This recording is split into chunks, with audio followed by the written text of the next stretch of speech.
Hello dear students, तो आज आपका जेईई का पेपर वो होगा 20/7/2021 शिफ्ट 2 का जो पेपर है। तो शिफ्ट 2 की बात करें, मेमोरी बेस्ड हमारे पास क्वेश्चन से इसको मैंने हिंदी में कन्वर्ट करके आपके पास लेके आया हूँ मैं। ठीक है, तो आपकी मदद ही होगी, ज़्यादा कुछ तो और मैं कर नहीं सकता। तो देख लो आप, पहला क्वेश्चन आपके पास क्या लिखा हुआ है। सोडियम सामान्यतः निम्न से अभिक्रिया नहीं दर्शाता है। तो आपको बताया था कि सक्रिय धातु परीक्षण क्लास में पढ़ाया जाता है, सक्रिय धातु परीक्षण, जिसमें आपको बताया जाता है कि जो अल्कोहल है उसकी अभिक्रिया आप सोडियम के साथ कराते हो तो आपका क्या बनता है, RO - Na plus half mole hydrogen gas system से बाहर निकलती। जबकि इसी परीक्षण को ईथर के साथ कराया जाता है तो कोई यहाँ पर हाइड्रोजन गैस नहीं निकलती। और साथ के साथ वहाँ पे ये भी लिखाया जाता है कि जो भी अम्ल अल्कोहल से ज़्यादा अम्लीय है वो सब हाइड्रोजन गैस यहाँ पर देंगे। इसके अलावा टर्मिनल एल्काइन जो होती थी वो भी ये टेस्ट देती थी, लेकिन एल्कीन और नॉन टर्मिनल एल्काइन ये परीक्षण नहीं देती थी।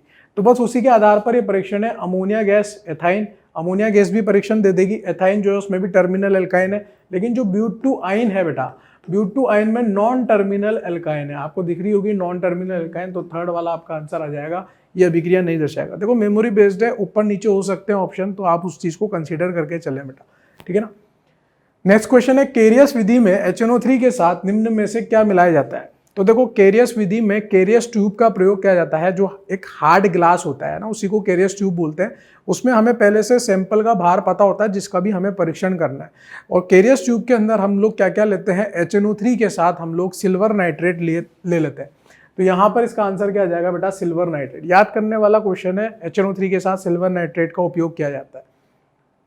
नाइट्रेशन में HNO3 एवं H2SO4 का व्यवहार निम्न होता है। ये देखो पहले वाले जो 2 अटेम्प्ट है उसमें भी भर के ऐसे क्वेश्चन पूछे गए हैं। ठीक है, तो वापस से वही HNO3 H2SO4 जो उसका फेवरेट क्वेश्चन हो रखा है वही पूछ रहा है बार बार। ठीक है, अब HNO3 और H2SO4 आपको पता है कि जब हम इलेक्ट्रॉन स्नेह प्रतिस्थापन अभिक्रिया पढ़ते हैं तो वहां पे नाइट्रेशन कराने के काम में आता है। जिसमें जो HNO3 है उसकी संरचना अगर मैं बनाऊं यहाँ पर, तो HNO3 की संरचना कुछ ऐसी होगी, एक H है, एक N है, 3 ऑक्सीजन है। और H2SO4 की संरचना कुछ ऐसी होती है। ठीक है, इसमें से क्या होगा बेटा, ये जो ऑक्सीजन का लोन पेयर है ये इस हाइड्रोजन को ले लेगा। यानी कि ये किसकी तरह व्यवहार कर रहा है, अम्ल की तरह व्यवहार कर रहा है, जबकि ये क्षार की तरह व्यवहार कर रहा है। और ऐसा करने के बाद यहाँ पर क्या बन जाता है, N डबल बॉन्ड O, यहाँ पर O, यहाँ पर OH2+। ये जल का यौगिक बाहर निकलता है और यहाँ से आपका NO2+ इलेक्ट्रॉन स्नेही समूह बन जाता है। तो H2SO4 तो यहाँ पर अम्ल की तरह व्यवहार करता है, HNO3 यहाँ पर क्षार की तरह व्यवहार करता है। तो यहाँ पे लिखा हुआ भी है HNO3 क्षार होगा और H2SO4 क्या होगा बेटा, अम्ल होगा। आसवन में नोवेलेक एवं बेकेलाइट में कौन सा एकलक समान होता है। तो नोवेलेक और बेकेलाइट जो बनता है बेटा, वो फिनॉल और जो आपका मेथेनल है उनसे मिलके बना होता है। अब नोवेलेक और बेकेलाइट के अंदर मेथेनल जो होता है यानी कि फॉर्मल्डिहाइड जो होता है दोनों के अंदर ही कॉमन होता है।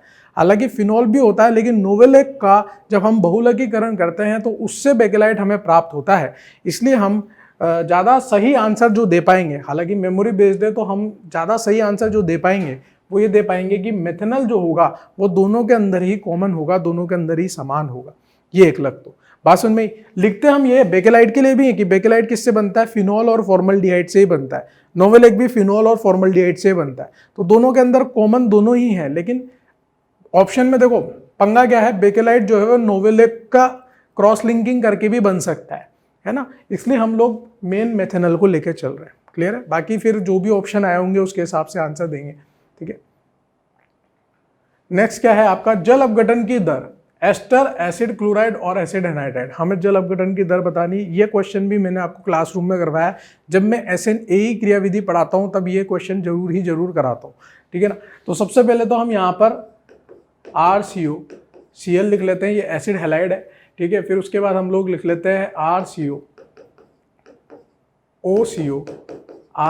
और फिर हम लोग लिख लेते हैं RCOOR। मैंने जान करके ऐसा लिखा है। अब देखो मैं आपको पढ़ाता कैसे हूँ उस समय भी बता दूं कि ये डेल्टा प्लस लिख देता हूँ, ये डेल्टा प्लस लिख देता हूँ और ये डेल्टा प्लस लिख देता हूँ।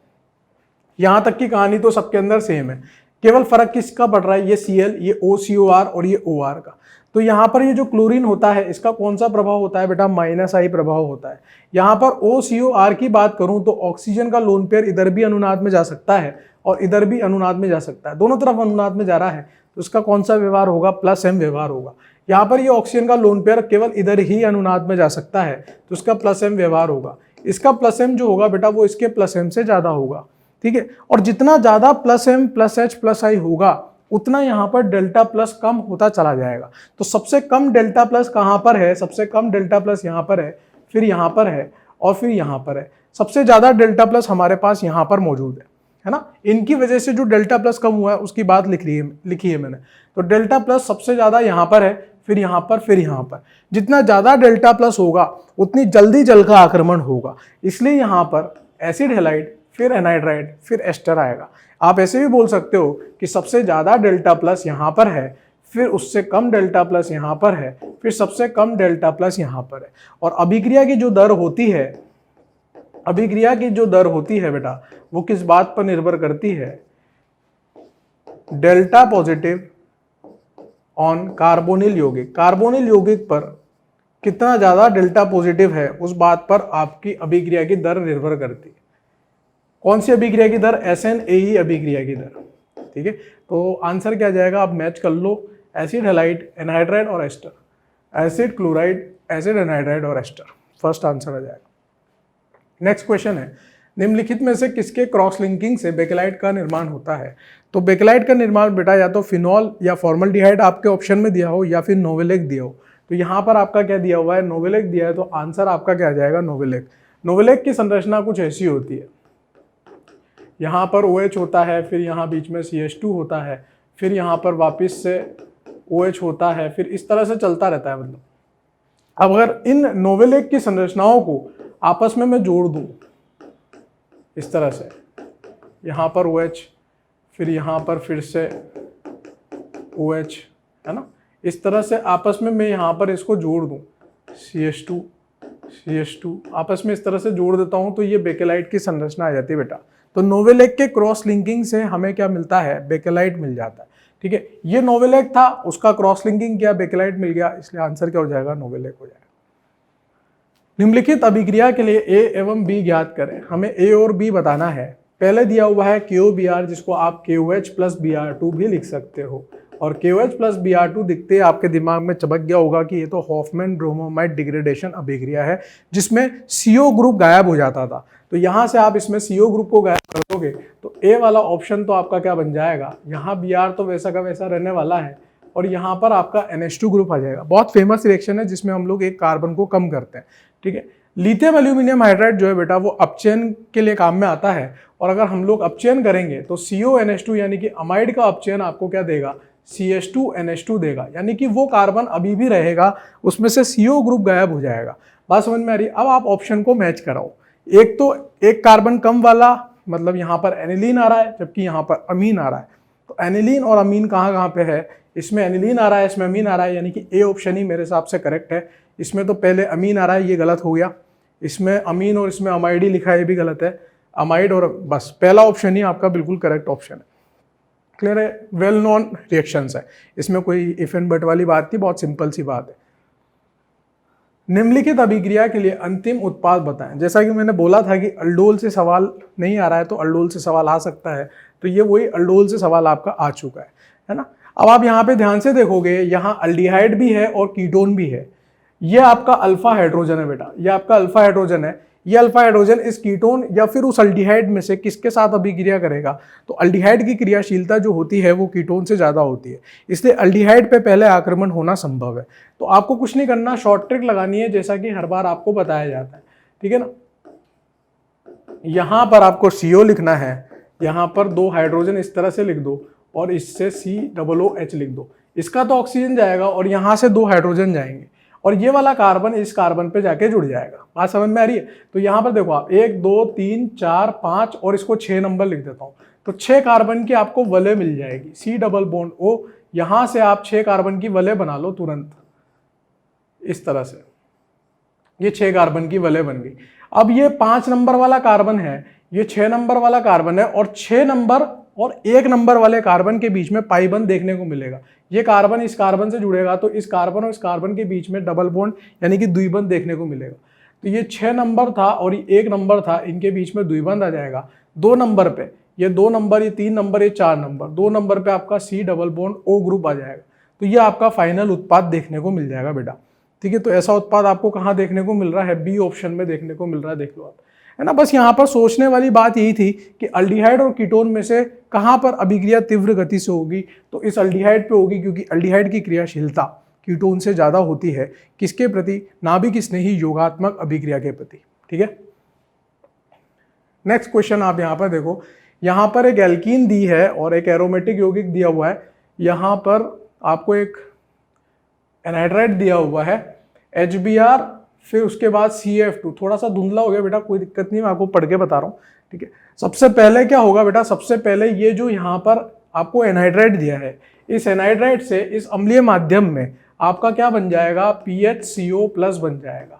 ठीक है, असाइलम धनायन बोलते हैं जिसको, असाइलम धनायन। सबसे पहले हम लोग फिडलक्राफ्ट असाइलेशन कराएंगे और फिडलक्राफ्ट एसिलीकरण कराएंगे, तो यहाँ पर ये बेंजीन और ये एल्कीन तो ऐसी की ऐसी रहेगी, Br, और इसके सापेक्ष में, क्योंकि यहाँ अल्फा हाइड्रोजन है, तो इसके सापेक्ष में हम लोग यहाँ पर इस COPH को जोड़ सकते हैं, तो ये COPH जोड़ देंगे। फिर क्योंकि अम्लीय माध्यम अभी भी है, HBr दिया हुआ है और हमारे पास एल्कीन भी मौजूद है, तो हम उस एल्कीन पर मार्कोनिकोव नियम के द्वारा इस HBr का योग कर सकते हैं कार्ब धनायन बना के, और कार्ब धनायन जो बनाएंगे उसका पुनर्विन्यास भी हमें कराना पड़ सकता है। देखेंगे कैसे। यहाँ पर ये तो बेंजीन है, ये Br है, यहाँ पर ये COPH है, यहाँ तक तो कोई दिक्कत वाली बात नहीं है। अब यहाँ पर ये जो कार्बन है, यहाँ मैंने हाइड्रोजन जुड़ा, कार्ब धनायन यहाँ बनाया, क्योंकि अल्फा हाइड्रोजन इसके लिए ज़्यादा आएंगे। अब इसमें मैं क्या कर सकता हूँ बेटा? 1,2 हाइड्राइड शिफ्ट लगाऊंगा, क्योंकि इससे बेहतरीन कार्ब धनायन भी मुझे देखने को मिल सकता है। यहाँ पर देखो आप, ये Br, यहाँ पर CO, यहाँ पर PH, और यहाँ पर आपका कार्ब धनायन आ जाएगा। ऐसा करने से अब ये कार्ब धनायन जो है वो बेंजीन के द्वारा स्थायी हो रहा है, जबकि पहले बेंजीन के द्वारा स्थायी नहीं हो रहा था, मतलब अनुनाद के द्वारा स्थायी नहीं हो रहा था, केवल अल्फा हाइड्रोजन ही आ रहे थे। तो मैंने उसको यहाँ पर क्या करवा दिया? पुनर्विन्यास करवा दिया। नेक्स्ट स्टेप में क्या होगा? नेक्स्ट स्टेप में Br माइनस नाभिक स्नेही समूह है, वो यहाँ पर इस पे आक्रमण कर देगा। किस पे? इस कार्ब धनायन पे Br जुड़ जाएगा और यहाँ पर COPH आ जाएगा। ठीक है, फिर आपको दिया हुआ है CaF2, तो CaF2 यहाँ पर कौन सी अभिक्रिया दर्शाएगा बेटा? स्वार्ट्ज अभिक्रिया दर्शाएगा, है ना। याद है आपको, डी ब्लॉक के जो आपके फ्लोराइड्स होते हैं, डी ब्लॉक के फ्लोराइड्स आपकी स्वार्ट्ज अभिक्रिया दर्शाते हैं, तो Br की जगह पर फ्लोरीन लगाने का काम करेगा, और जो हमारा फाइनल उत्पाद आएगा वो फाइनल उत्पाद हमारा क्या आ जाएगा? ये वाला ब्रोमीन तो वैसा का वैसा रहेगा, क्योंकि यहाँ पर SN1 और SN2 कुछ भी नहीं होने वाली। यहाँ पर ये COPH भी वैसा का वैसा रहेगा, और इस ब्रोमीन की जगह पर फ्लोरीन लग जाएगा SN2 क्रियाविधि से। कौन सी क्रियाविधि से? SN2 क्रियाविधि से। अब आप ऑप्शन को मैच करते हैं। यहाँ पे, यहाँ तो एल्कीन दी हुई है, ये तो हो नहीं सकता। यहाँ फ्लोरीन दिया है, लेकिन यहाँ COBr लगा दिया बेटा, तो ये भी नहीं हो सकता। Br कैसे आ जाएगा? ठीक है ना। यहाँ पे Br का Br ही दिया हुआ है, तो ये भी नहीं हो सकता। और यहाँ पर फ्लोरीन दिया हुआ है, तो डी ऑप्शन बिल्कुल करेक्ट है बेटा, कि फ्लोरीन लग गया, ब्रोमीन वैसा का वैसा है, और COPH, तो डी ऑप्शन आपका बिल्कुल करेक्ट ऑप्शन है। तो यहाँ पे देखो काफी सारी चीजें उसने पूछ ली है। यहाँ पे इलेक्ट्रॉन स्नेही योगात्मक अभिक्रिया भी पूछ लिया है उसने, यहाँ पे इलेक्ट्रॉन स्नेही प्रतिस्थापन अभिक्रिया यानी कि फिडलक्राफ्ट वाली बात भी कर ली है। ठीक है, और मतलब जनरली इस तरह के क्वेश्चंस आपको एडवांस में देखने को मिलते हैं, लेकिन मेंस में भी उसने इस बार ऐसा क्वेश्चन पूछ लिया है। तो शिफ्ट 1 के हिसाब से शिफ्ट 2 का पेपर थोड़ा सा मैं मान सकता हूँ कि मॉडरेट लेवल पे था। शिफ्ट 1 का तो बहुत आसान पेपर था, शिफ्ट 2 का पेपर थोड़ा सा मॉडरेट लेवल पे था। ठीक है, मिलते हैं फिर जो भी नेक्स्ट पेपर आएगा उसका डिस्कशन करेंगे। Thank you so much, best of luck for your future.